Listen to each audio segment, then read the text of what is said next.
Porém os filhos de Israel fizeram o que parecia mal aos olhos do Senhor. E o Senhor os deu nas mãos dos midianitas por 7 anos. E prevalecendo a mão dos midianitas sobre Israel, fizeram os filhos de Israel para si, por causa dos midianitas, as covas que estão nos montes, e as cavernas, e as fortificações. Porque sucedia que, semeando Israel, subiam os midianitas e os amalequitas, e também os do Oriente, contra eles subiam. E colocavam-se contra eles em campo, e destruíam a novidade da terra, até chegarem a Gaza, e não deixavam mantimento em Israel, nem ovelhas, nem bois, e nem jumentos. Porque subiam com seus gados e tendas, e vinham como gafanhotos em tanta multidão, que não se podia contar, nem a eles, e nem aos seus camelos. E entravam na terra para as destruir. Assim, Israel empobreceu muito pela presença dos midianitas. E então os filhos de Israel clamaram ao Senhor.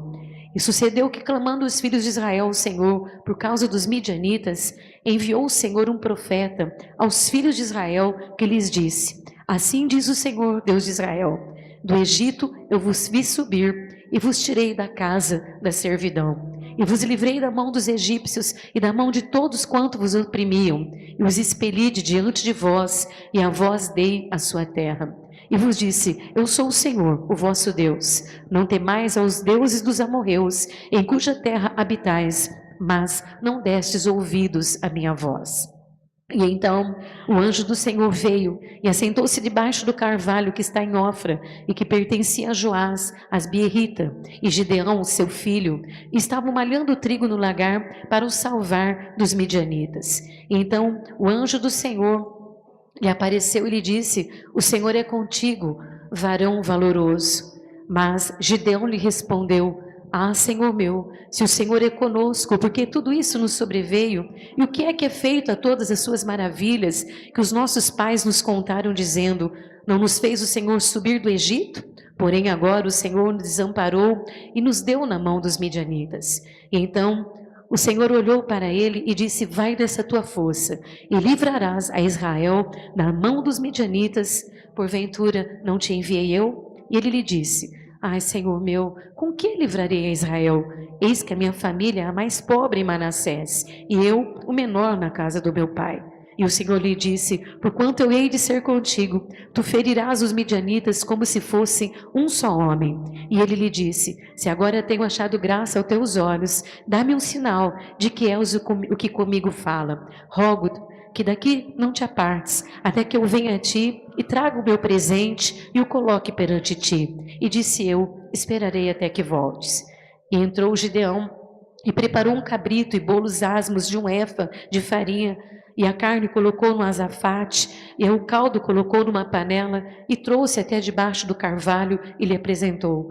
Porém o anjo de Deus lhe disse: Toma a carne e os bolos asmos, e o coloca sobre esta panha, e verte o caldo, e assim o fez. E o anjo do Senhor estendeu a ponta do cajado que estava na sua mão, e tocou a carne e os bolos asmos, e então subiu fogo da penha, e consumiu a carne e os bolos asmos, e o anjo do Senhor desapareceu dos seus olhos. E então viu Gideão que era o anjo do Senhor, e disse Gideão: Ah, Senhor Jeová, que eu vi o anjo do Senhor face a face. Porém o Senhor lhe disse: Paz seja contigo, não temas, não morrerás. E então Gideão edificou ali um altar ao Senhor e lhe chamou: O Senhor é paz. E ainda até o dia de hoje está em Ofra dos Asbierritas. E aconteceu naquela mesma noite que o Senhor lhe disse: Toma o boi do teu pai, saber o segundo boi de 7 anos, e derriba o altar de Baal, que é de teu pai, e corta o bosque que está ao pé dele. E edifica ao Senhor o teu Deus um altar no cume deste lugar forte, e num lugar conveniente, e toma o segundo boi, e o ofereça em holocausto com a lenha que cortarás do bosque. Então Gideão tomou 10 homens dentre os seus servos, e fez como o Senhor lhe dissera. E sucedeu que, temendo ele a casa do seu pai e os homens daquela cidade, não fez durante o dia, mas fez durante a noite. E levantando-se, pois, os homens daquela cidade durante a madrugada, eis que o altar de Baal estava derribado, e o bosque que estava ao pé dele cortado, e o segundo boi foi oferecido no lugar do novo edificado. E uns aos outros disseram: quem foi que fez estas coisas? E esquadrinhando e inquirindo, disseram: foi Gideão, o filho de Joás, que fez estas coisas. E então os homens daquela cidade disseram a Joás: tira para fora o teu filho para que morra, pois derribou o altar de Baal e cortou o bosque que estava ao pé dele. Porém Joás disse a todos os que se puseram contra ele: contenderei vós por Baal? Livrá-lo-eis vós? Qualquer que por ele contender, ainda esta manhã será morto. Se é Deus por si mesmo, contenda, pois derribar o seu altar. Pelo que naquele dia lhe chamaram Jerubaal, dizendo: Baal contenda contra ele, pois derribou o seu altar. E todos os midianitas e os amalequitas e os filhos do Oriente se ajuntaram num corpo e passaram e puseram o seu campo no vale de Jezreel. E então o Espírito do Senhor revestiu a Gideão, o qual tocou a buzina, e os abieritas se ajuntaram após ele. Até aqui. Amém? Eu sei, sou consciente de que esses textos do Antigo Testamento não é tão simples de compreender como os livros do Novo Testamento, onde nós vemos as ações de Jesus, os milagres de Jesus, né?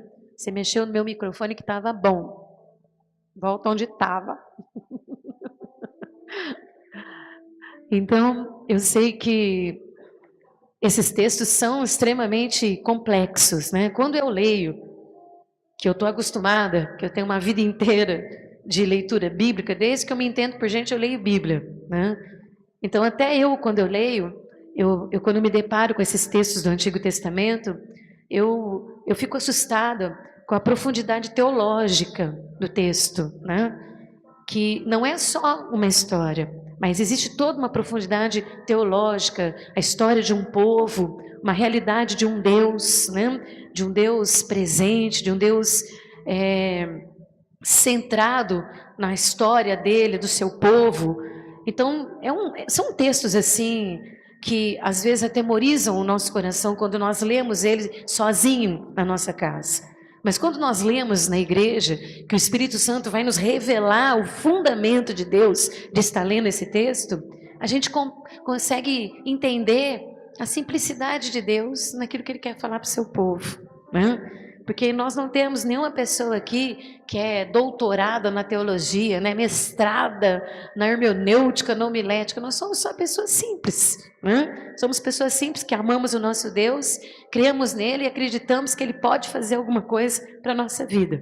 Então, não olhe para a magnitude do texto, não olhe para a complexidade do texto, mas olhe para a simplicidade da palavra de Deus revelada ao nosso coração, né? Como eu disse, eu não estava com a palavra no meu coração, como às vezes eu fico já alguns dias, Deus fala uma palavra comigo e eu já sei que a revelação vai vir depois. Mas eu fico sempre muito ligada em tudo que eu vejo. Eu observo muito e permito muito que o Espírito Santo identifique no meu coração o que é que Deus quer que eu entenda.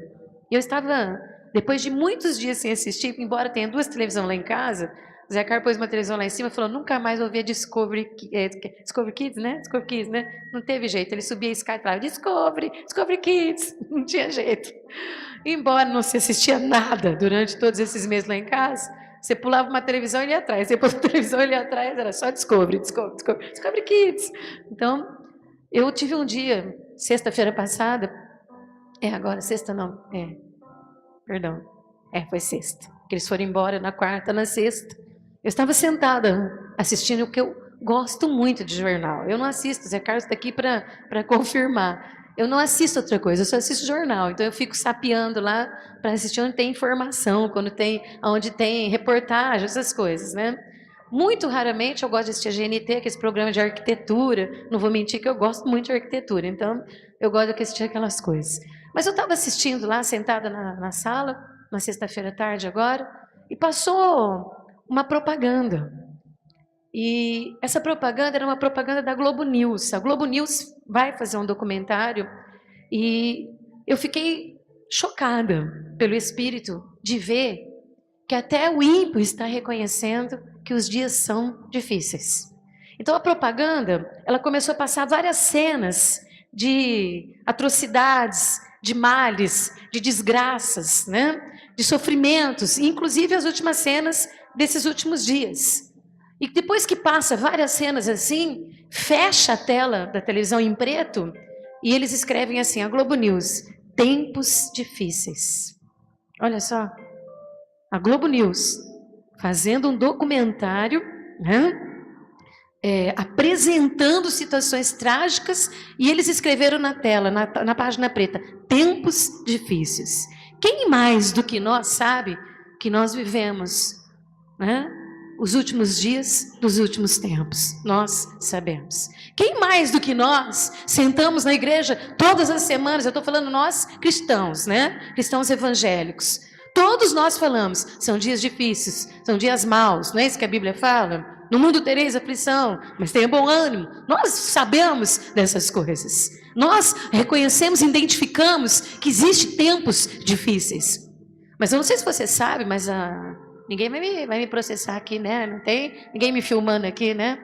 Mas a Rede Globo, ela é totalmente dirigida por questões religiosas contrárias à nossa, né? Meu pai tinha uma padaria do lado da Rede Globo, passei uns bons anos da minha vida ali em São Paulo, hoje não existe mais, nem sei se existe o tal do Minhocão, tem o Minhocão ainda lá, bem? Meu pai tinha uma padaria ali debaixo do Minhocão, era do lado da Rede Globo, eu cresci ali e eu vi, né? Eu via os pais de santo, eu via os trabalhos que eram feitos, de cima do prédio a gente via as coisas sendo feitas no pátio, os artistas que pactuavam, que faziam essas coisas. A padaria do meu pai eles frequentavam, a gente sabia, sempre soube. Mas até eles reconhecem que nós estamos vivendo tempos difíceis, tá? Tempos difíceis acontecem para que Deus realmente possa trabalhar e salvar as pessoas.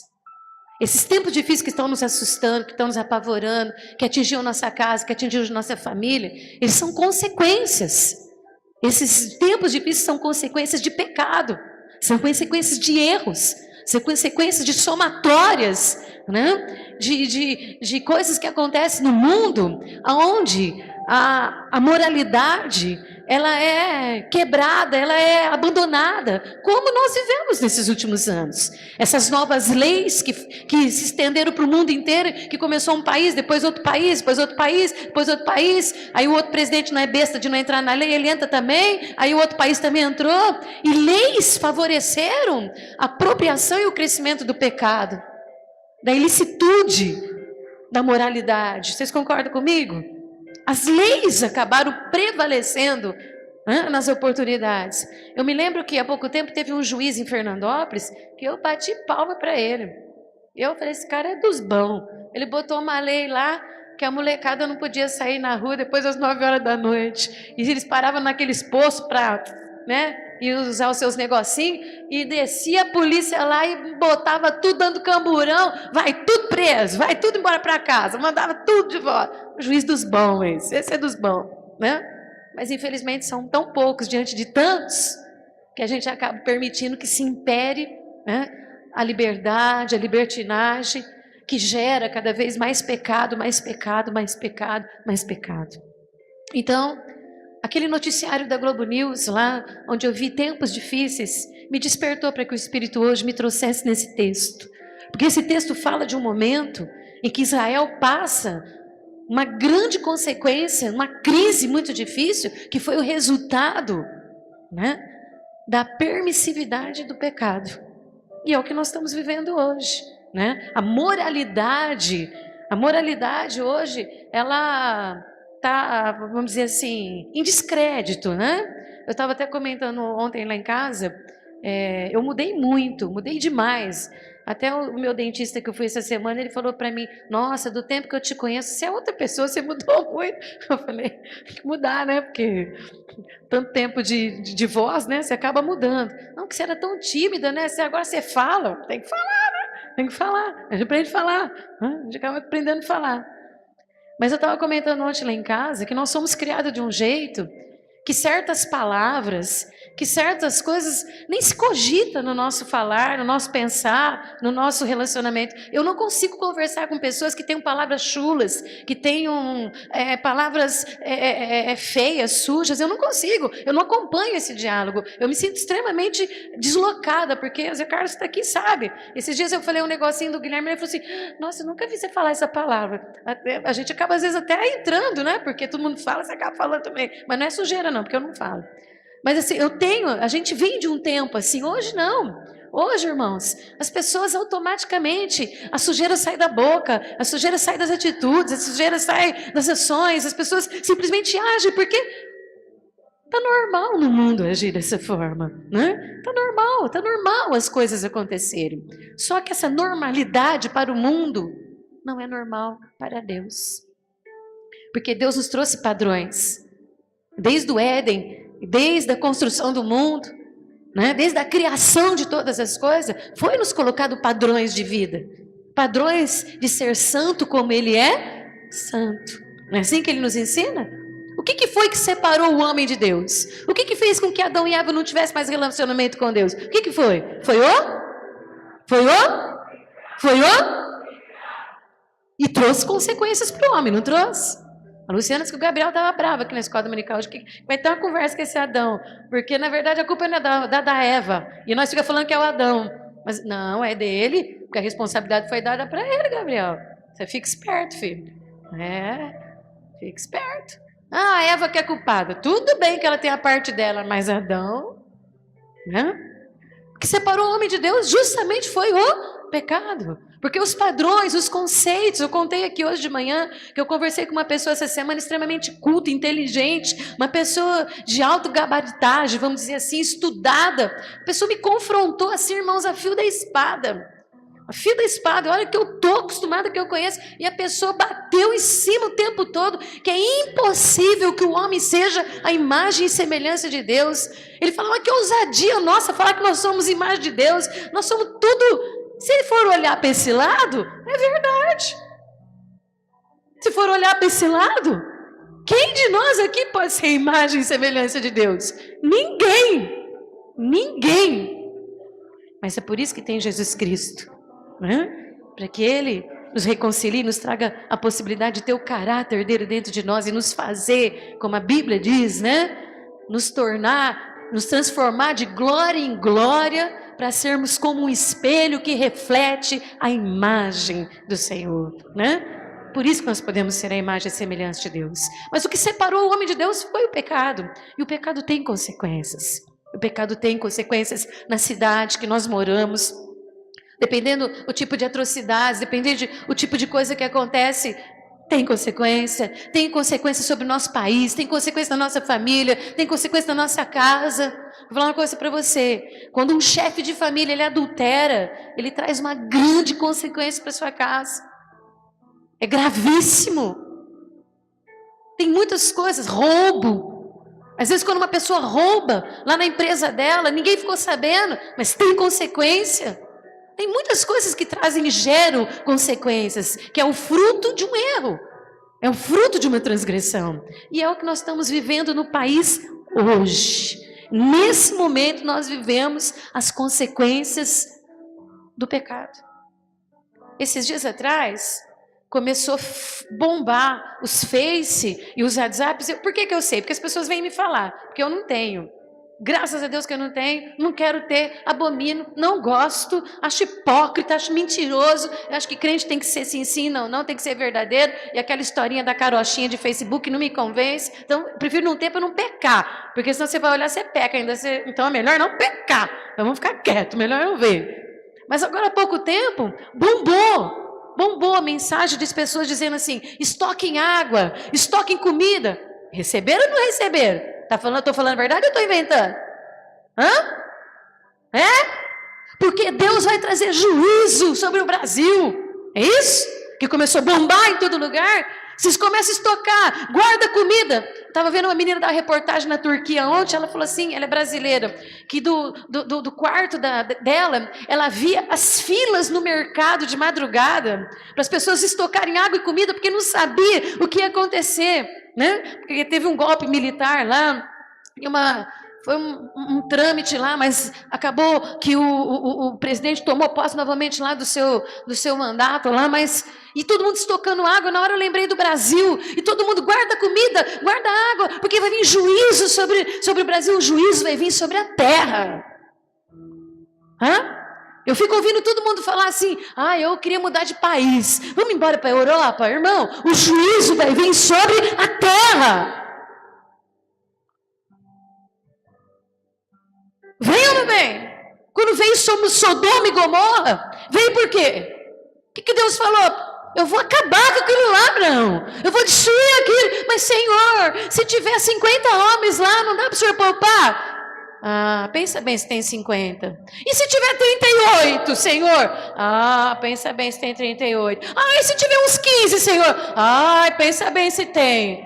E se tiver um, Senhor? Não tire ele de lá, mas que eu vou destruir. O juízo vai vir.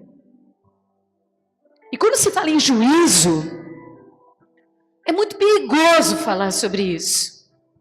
Porque antes que venha o juízo, sempre virá a misericórdia. Eu vejo que o momento que nós estamos vivendo ainda é a misericórdia de Deus. Eu conversei com uma jovem essa semana, desculpa a minha sinceridade aqui, minha abertura assim, é que eu confio tanto em vocês são tão eu que eu sou tão vocês que para mim é tudo igual, né? Eu conversei com uma jovem que ela está grávida de 2 meses, ela não sabe quem é o pai, porque ela saiu com 4 rapazes numa semana. Inclusive um que mora longe daqui, ela não sabe nem quem é o pai. Eu vejo que toda conturbação social, econômica, política, governamental, mundial, tudo isso é a misericórdia de Deus nos estreitando, nos apertando, nos trazendo uma consciência de que nós precisamos nos posicionar, que nós precisamos que alguma coisa mude, que alguma coisa aconteça. Está grávida. Aí a outra que estava perto falou assim para ela: ainda bem que você pegou um filho, né? Pior se você tivesse pegado uma AIDS. Que raciocínio rápido. É verdade, ainda bem que pegou um filho. Pior se tivesse pegado uma doença. Mas é isso. Todo esse estreitamento, todo esse momento de você ver as coisas acontecendo, que você fala assim: gente, eu sei, mas eu converso com gente todo dia, daqui, de lá, de outro lugar, eu converso com gente todo dia, eu ouço todos os dias as pessoas dizendo assim: mas parece que o diabo está mais forte que Deus, parece que o inimigo está agindo mais que Deus, parece que eu não consigo ver a resposta de Deus, mas o diabo está assolando, o diabo está conseguindo fazer isso, todo dia tem problema, pessoas sentam na minha frente e se lamentam e choram e dizem para mim: eu não aguento mais, é sofrimento demais, é todo dia um problema. Na minha casa é do mesmo jeito. Tudo isso é para fazer as pessoas se conscientizarem que existe um Deus que pode restituir a sua glória sobre a nossa vida. Esse texto aqui, vou falar uma coisa para você, eles ficaram 40 anos em paz. Antes desse texto ser escrito, eles ficaram 40 anos sem ter luta, sem os inimigos tomarem aquilo que era deles. Depois disso, em 7 anos, o inimigo conseguiu destruir a vida do povo de Deus. Conseguiu ir entrava, destruía aqui, entrava, destruía ali, entrava, destruía aqui, entrava, destruía ali. Estou dizendo assim de uma forma, para se compreender. Mas na verdade era o seguinte: eles plantavam. Não sei se você leu na sua Bíblia a mesma palavra que a minha. Às vezes eu gosto de usar essa Bíblia aqui antiga, só para dar essas palavras diferentes mesmo, faço de propósito. A novidade da terra era roubada pelo inimigo. Novidade da terra. Presta atenção nessa palavra, no poder dessa palavra, na consequência de ouvir uma palavra dessa. Ninguém aqui tem novidade da terra, porque ninguém aqui planta, né? Ninguém vai plantar cereal, plantar trigo. Mas a novidade da nossa terra é aquilo que você começou a sonhar, elaborar, realizar. E a hora que você acha que você vai conquistar, o inimigo tira de você. Está entendendo? A novidade da terra era tirada do povo de Deus, porque em 7 anos o povo enfraqueceu tanto pelos ataques do inimigo, que eles foram perdendo, ao ponto que eles tinham que se esconder em cavernas. Eu estava, nesse tempo da crise, eu acompanhei muito as reportagens, muito aquelas entrevistas, né? Eu gosto muito de assistir a Globo News por causa das entrevistas. E eu vi pessoas dizendo assim, ó, a partir de agora a gente vai ter que se adequar para viver com o pouco que nós vamos ter. Mas será que Deus prometeu para nós pouco? Qual que é a promessa da terra prometida mesmo? Como que é mesmo? Que domingo passado veio uma profecia aqui que Deus falou comigo no sábado à tarde. Como que é mesmo? É uma terra que mana leite. E quando eles entraram lá, eles ficaram assustados porque tudo era muito.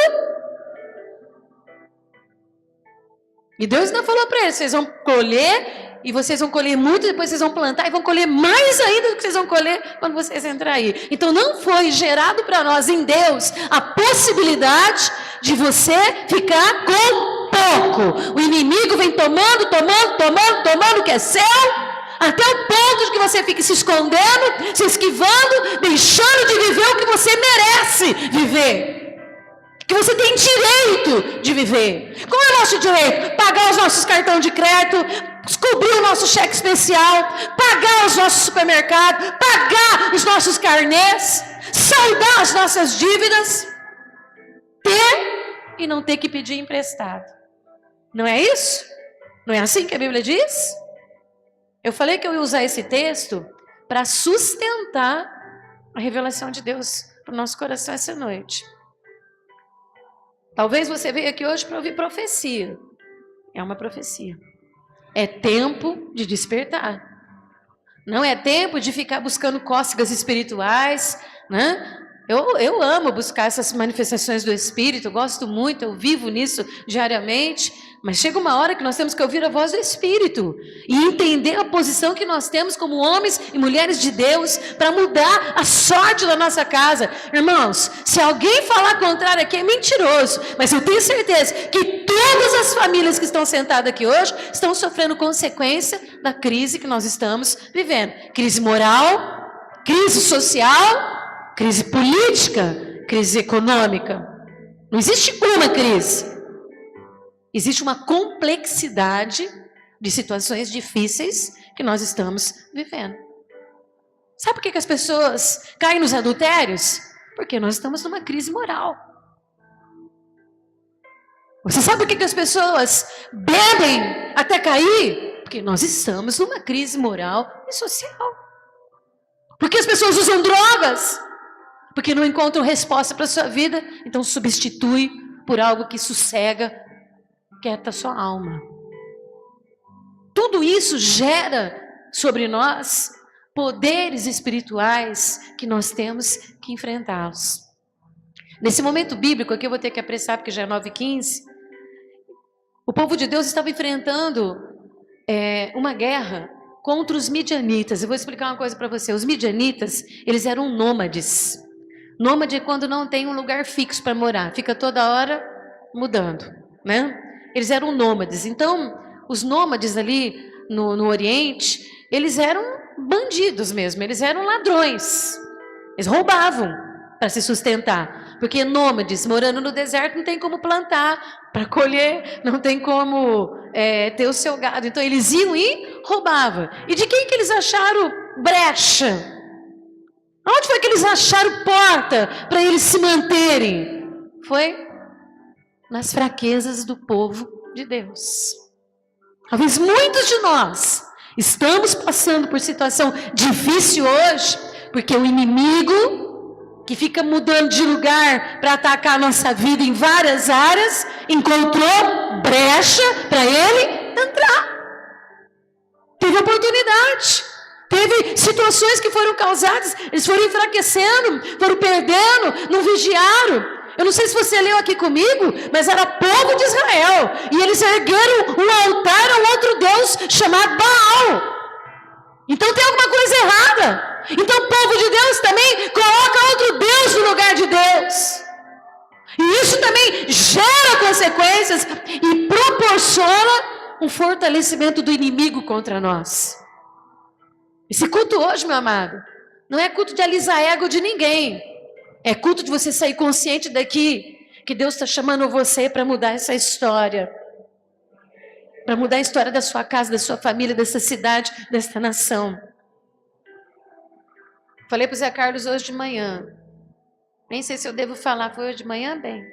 Na hora do almoço, eu sinto que está chegando o tempo de eu começar a pregar fora de novo. Tenho sentido isso 24 horas, tá? Dentro do meu coração latejando, sendo que eu tinha fechado essa porta. A última vez que eu fui em Marília, eu tinha operado e eu falei assim, ó, não vou pregar pregação fora mais, me cansa muito, me debilita muito, eu não vou mais pregar fora, mas de uns meses para cá está fervendo no meu coração. Eu sinto que vou começar a andar de novo. Aí o Zé Carlos, mas não pode, se fizer isso, como é que vai ficar a igreja? Eu falei, Deus sabe fazer as coisas, se preocupa não que Deus sabe como faz as coisas. Por que será?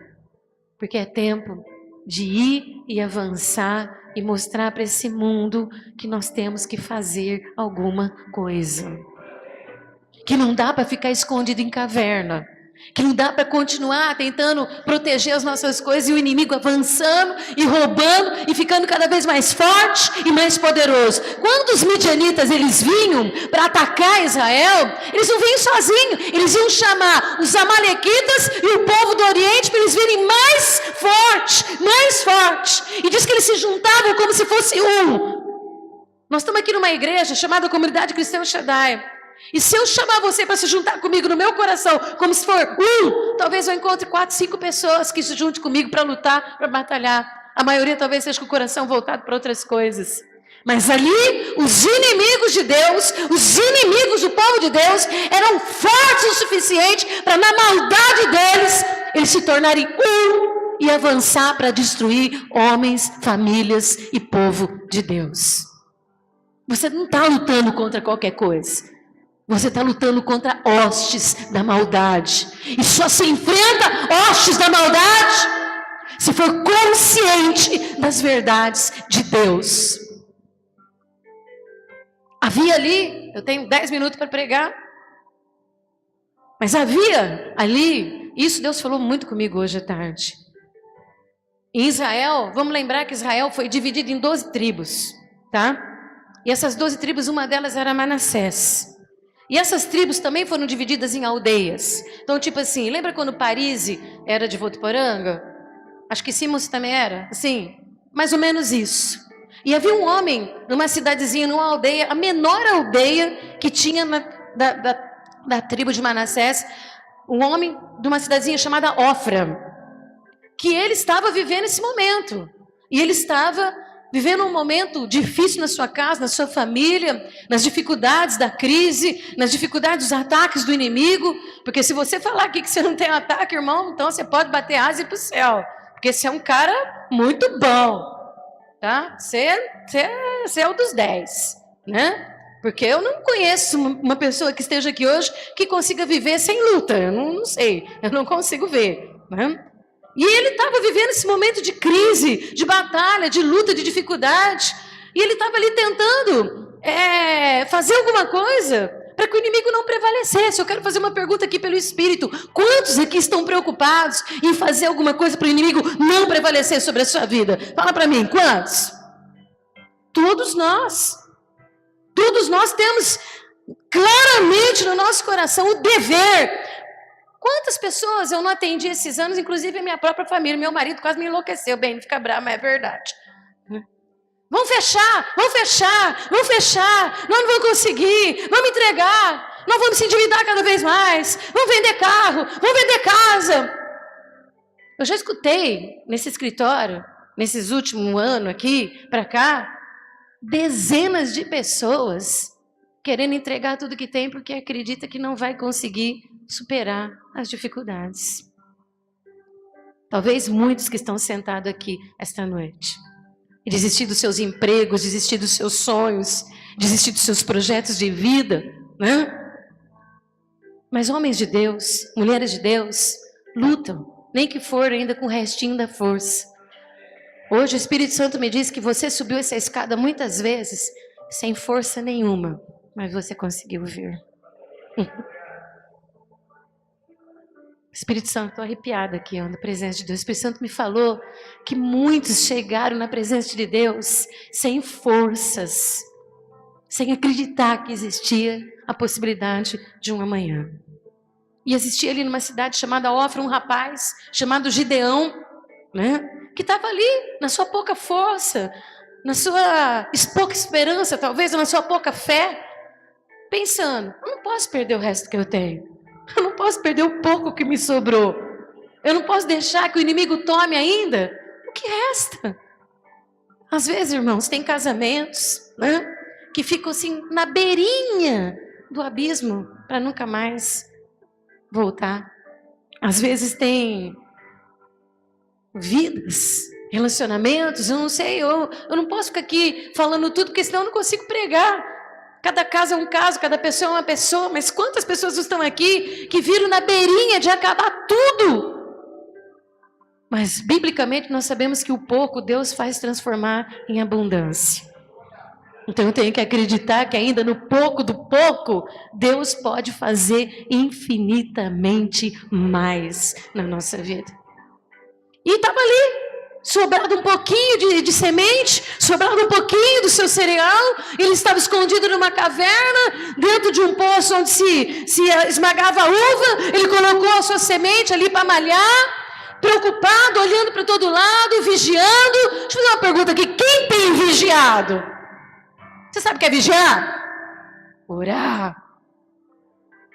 Vigiando, vigiando, vigiando. Mas lá dentro do coração dele, com uma expectativa de ser livre, de poder ser feliz, de poder ter de volta o que era dele, de poder malhar o trigo dele no campo, sem se preocupar se o inimigo ia tomar dele ou não, de poder ter alegria, de fazer um churrasco lá fora. Esses dias eu saí na rua, né? E eu vi as pessoas caminhando ali e tal, e me deu uma nostalgia assim. Isso não é bom. Nostalgia não é uma coisa legal. Porque eu falei, nossa, quantas vezes eu não caminhei aqui, nossa, que tempo bom agora, ó. Aí eu encontrei o Zé Carlos e falei, bem, tem gente vivendo, é nós que não estamos, né? Fazendo murmúrio, né? Fazendo lamentação, mas é verdade. Às vezes chega um momento na sua vida que você vê os outros vivendo e você não consegue viver porque está tudo, né, de ponta cabeça, tudo contrário ao que você gostaria de viver. Você fala, pô, mas ainda tem gente vivendo e a gente gostaria tanto de estar vivendo assim, não está, né? Esse cara chamado Gideão, meu amado, o único propósito do coração dele ali, está nessa história, era que Deus pudesse mudar a história da sua vida e da sua família, com crise ou sem crise, com consequência do pecado ou não, com os homens adorando outro Deus ou não, com as pessoas traindo a Deus ou não, com as pessoas sendo justas ou não sendo, que Deus pudesse fazer alguma coisa por ele. Eu estava sentada lá em casa hoje orando, adorando, porque eu tive uma visão muito forte à tarde, não consegui nem descansar, foi muito, muito terrível, e aí eu estava lá adorando a Deus, e eu fiquei pensando, Deus, o Senhor escreveu a história de Gideão, mas quantos homens, quantas mulheres não estavam naquela nação, naquele momento, tentando cuidar das suas coisas, proteger as suas coisas e pensando, Deus podia mudar essas coisas. Mas a Bíblia diz que Deus encontrou Gideão porque ele tinha 3 valores muito importantes. E eu tenho 5 minutos para pregar, e agora que eu vou começar a pregar. Tinham 3 coisas, tinham 3 características em Gideão que o identificou, que o separou, que fez com que ele fosse aqui, o que aparecesse. E talvez eu já me sentei aqui muitas vezes nesse texto e fiquei aqui, Senhor, fala comigo dessa forma que eu preciso te ouvir, né? Eu preciso te ouvir. Tinha 3 características nessa pessoa muito importantes. Valor. Ele era extremamente valoroso para Deus. A segunda característica é que ele era forte. Você talvez pense que você não é forte, mas há uma força dentro de você que não tem palavras para descrever, porque essa força não é sua, ela é de Deus. E a terceira característica é o poder. Não porque ele era poderoso, mas porque Deus estaria com ele para que ele mudasse a história da sua vida. Eu aplaudi a Jesus se eu fosse você, porque é com você que Deus está falando hoje. Você sentou nessa cadeira achando que é o fim, que não tem jeito, que não vai mudar, que o inimigo vai roubar todo o teu grão, todo o teu cereal, tudo que você semeou, mas é com você que Deus está falando hoje. É com você que Deus está chamando de valoroso, de valor, de capaz de poder mudar uma história. Meu amado, você não veio para uma igreja para mostrar roupa. Já foi essa época dos desfiles. Tinha época que a igreja era lugar de desfilar roupa e sapato, e joia e cabelo. Não! Você veio para ouvir uma verdade. Você veio para confrontar uma verdade. Diz que ele estava ali e o próprio Deus, o próprio Cristo, porque Pai, Filho e Espírito Santo são um, tá certo? O próprio Cristo assentou, observou, e hoje Deus falou um negócio comigo lá em casa que eu não posso deixar de falar aqui. E observou e falou assim: o Senhor é contigo, homem valoroso. Por que ele era valoroso? Vou falar para você. Acabou meu tempo, mas eu vou falar para você porque você precisa entender isso. O Espírito Santo hoje me disse assim, que você está lá trabalhando no seu dia a dia, se sentindo um nada,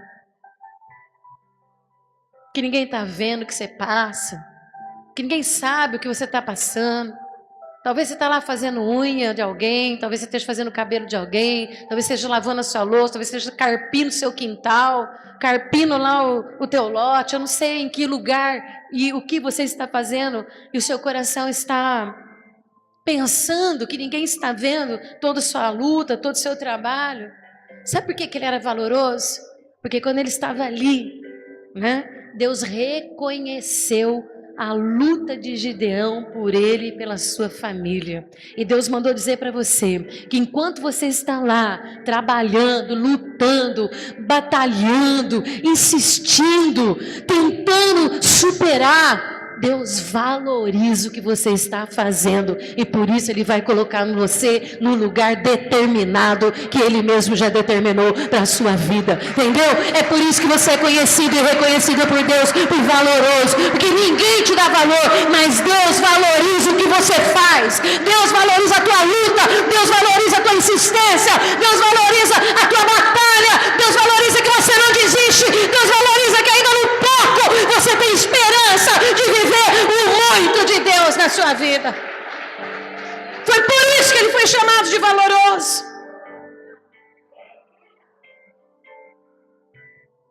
Sabe quantos valorosos tem aqui hoje, irmão? Todos. Só chegou aqui quem é valoroso.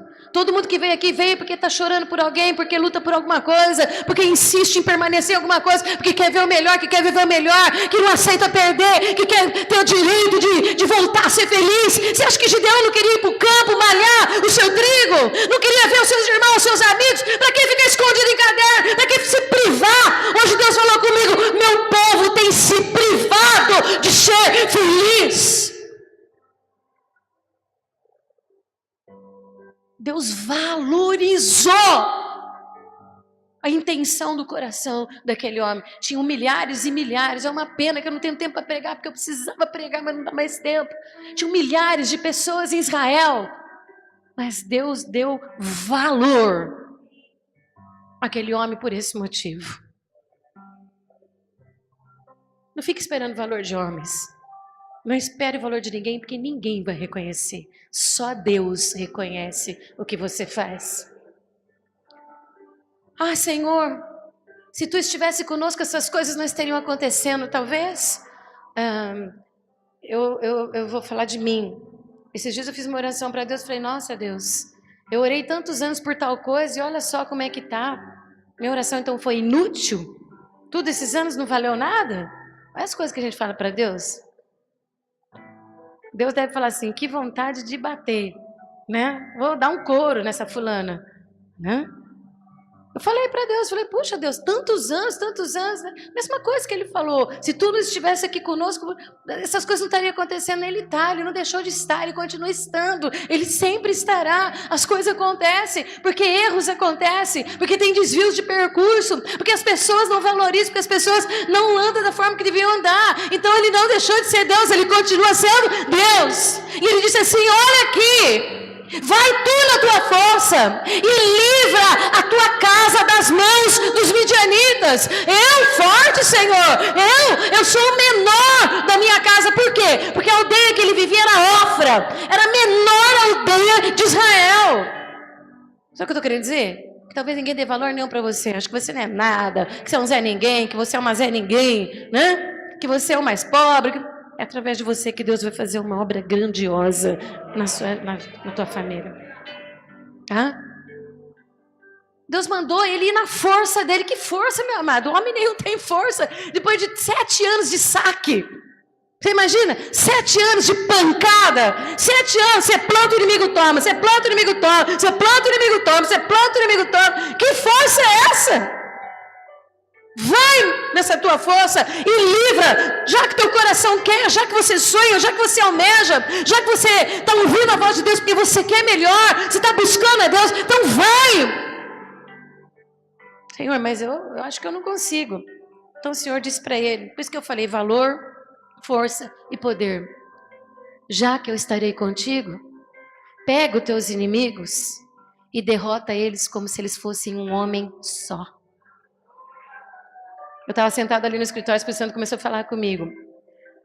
Pega essa igreja aqui, multiplica por 1000. Conseguiu multiplicar? Multiplica por 1000. Ou por 2000, por 3000, quanto você quiser. E pense em você sozinho, agindo contra 100 mil, 150 mil, 200 mil. E Deus falando para você, vai, porque já que eu estou contigo, reduza eles como se eles fossem um homem só.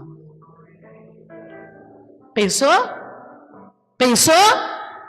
Pensa na grandeza do problema. Pensa na dificuldade que você tem que enfrentar.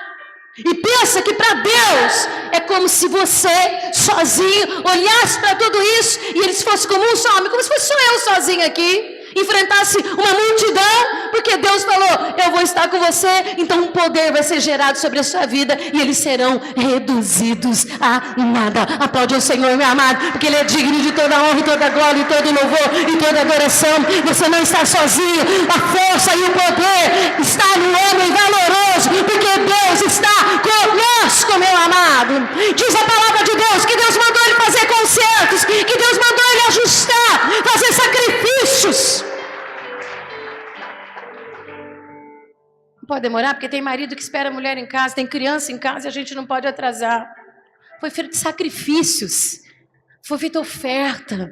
Era o anjo do Senhor, era Deus, era o próprio Deus, era o próprio Cristo, que ele pegou as suas libações, as ofertas, colocou em cima de uma pedra, e ele com o toque ali do seu cajado consumiu aquilo, o sacrifício foi feito, a adoração foi feita, mas ainda tinha um altar lá, e Deus falou, você precisa tirar esse altar. Eu vou pregar isso porque eu preciso terminar, concluir essa revelação aqui, porque Deus quer te dar um outro nome aqui hoje, Deus quer dar um nome para você de vitorioso, tá bom? Eu preciso pregar, por isso que eu estou continuando. Tinha um altar de Baal imenso, um poste ídolo que foi colocado ali, na cidade de Ofra, que representava aquela família. Talvez você esteja sentado aqui comigo falando, mas não tem nenhum deusinho lá em casa. Será que não?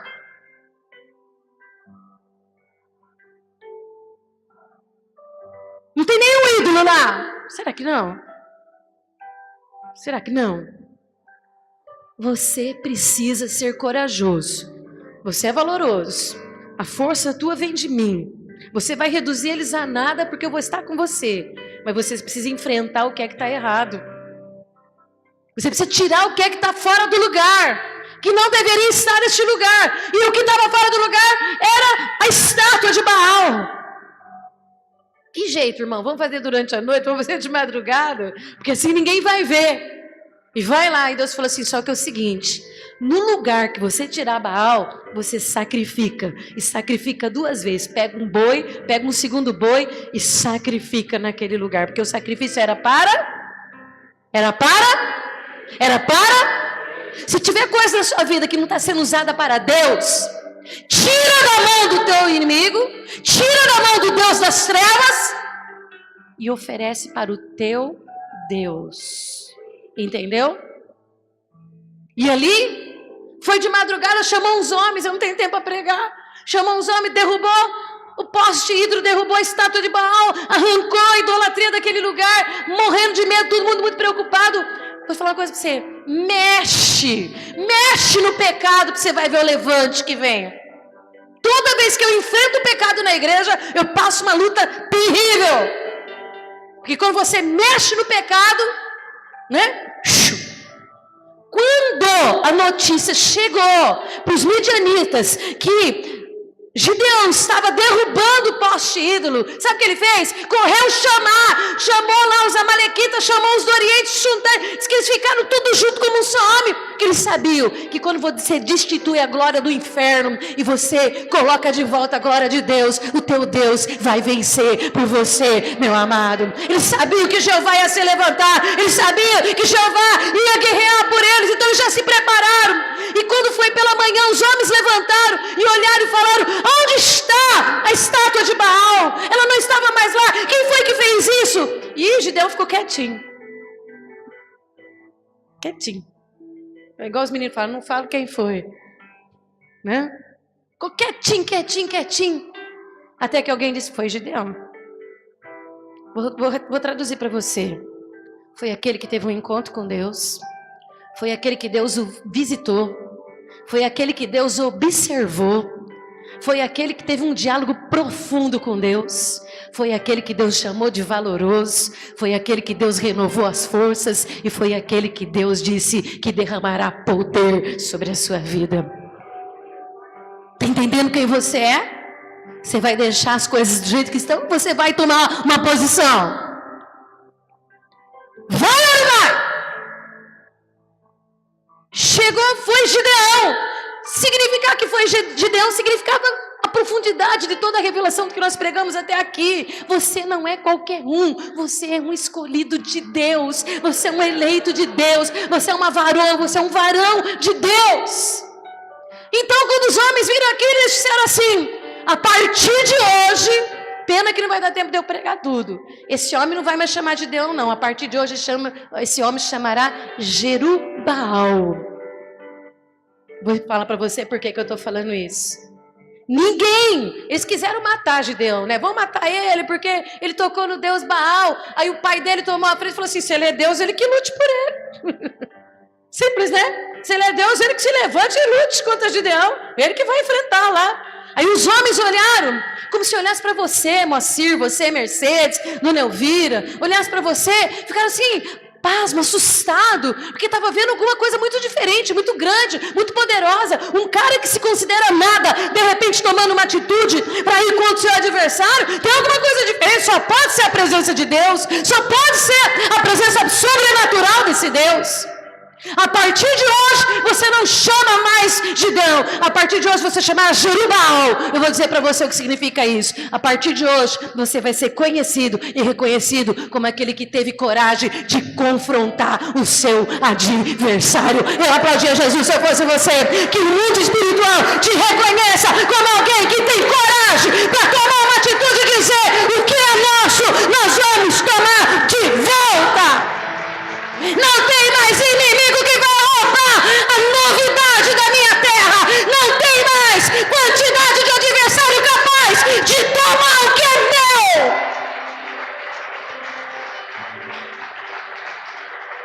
Jerubbaal, aquele que teve coragem de confrontar o seu adversário. Você conhece a história? Vitória, vitória, vitória e vitória. Para que 40 anos de paz e 7 anos de desgraça? Vamos viver em paz. O inimigo não pode roubar a novidade da nossa terra. Seja feliz.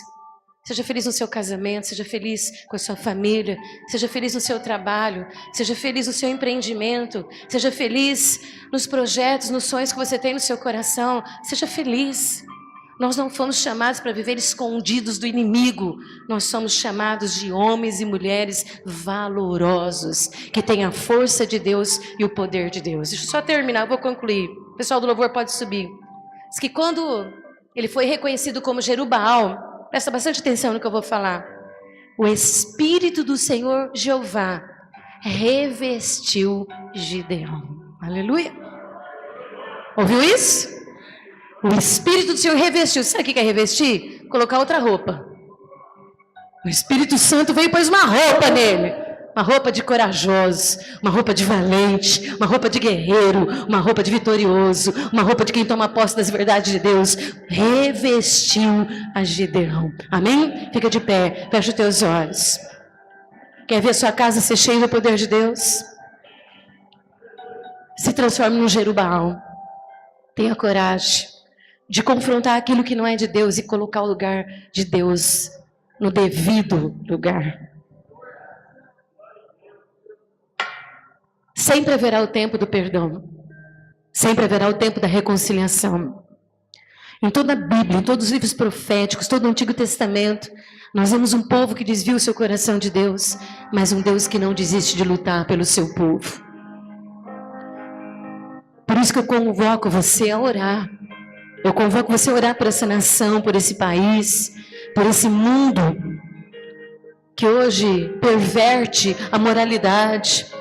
Eu fiquei sabendo que a Rede Globo vai mostrar uma cena extremamente forte, me falaram isso, e depois uma outra pessoa me confirmou, numa das suas novelas aí, você já pode imaginar que cena que é essa, né? Eu não preciso falar.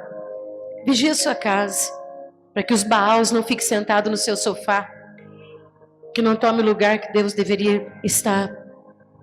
Cuidado, cuidado. Seja revestido do Espírito Santo de Deus para vencer, para ser vitorioso. Amém? Feche teus olhos, vamos adorar o nosso Deus. 3 características suas: valoroso, forte e poderoso. Amém?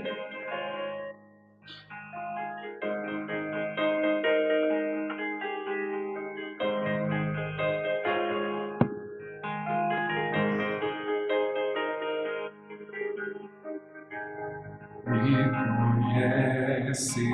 conheces, sabes tudo que eu preciso antes mesmo de falar.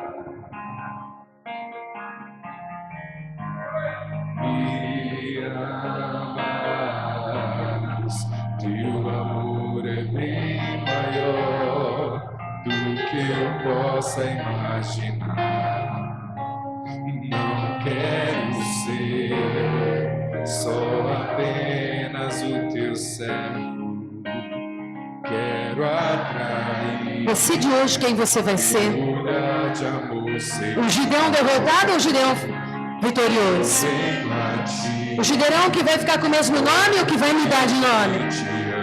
Você sabe o que você tem que enfrentar. Você tem que enfrentar as trevas. Você tem que enfrentar o teu adversário.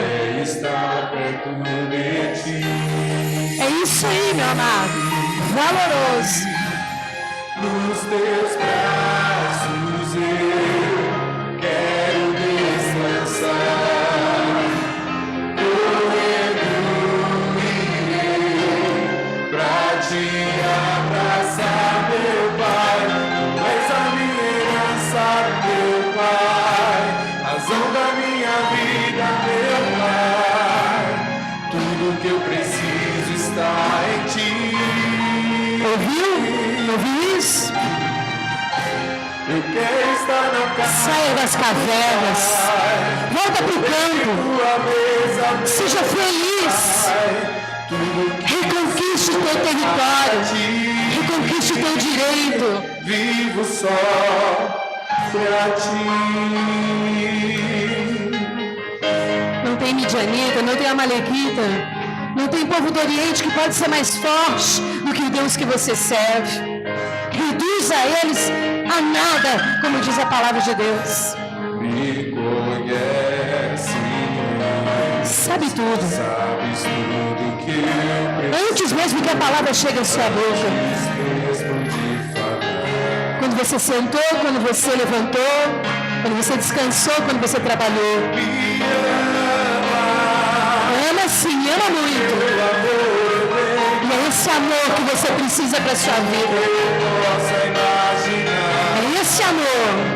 Não quero ser só apenas o teu servo. Oh, aleluia. Quero andar intimidade. Sentar. É ele sentado debaixo do carvalho de Ofra e falando: eu estou vendo o teu esforço. Eu estou vendo o que você está fazendo. Eu recompensarei você pelo teu esforço. Eu estou vendo, diz o Senhor.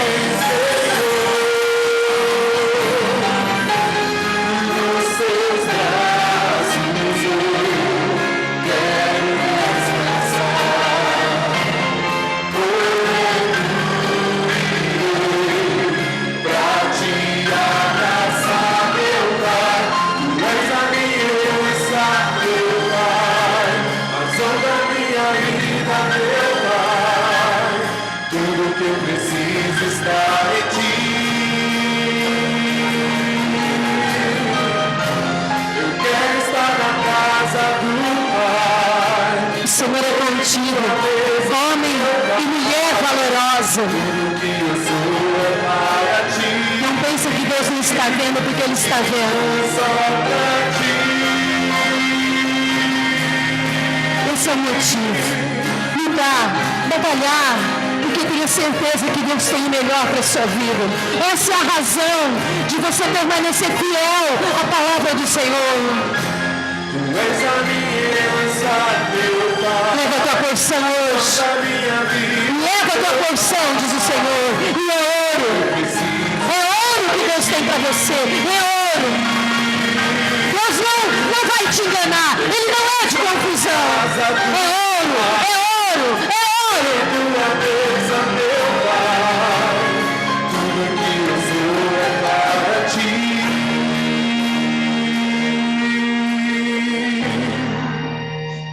Vivo só. Leva-nos em paz.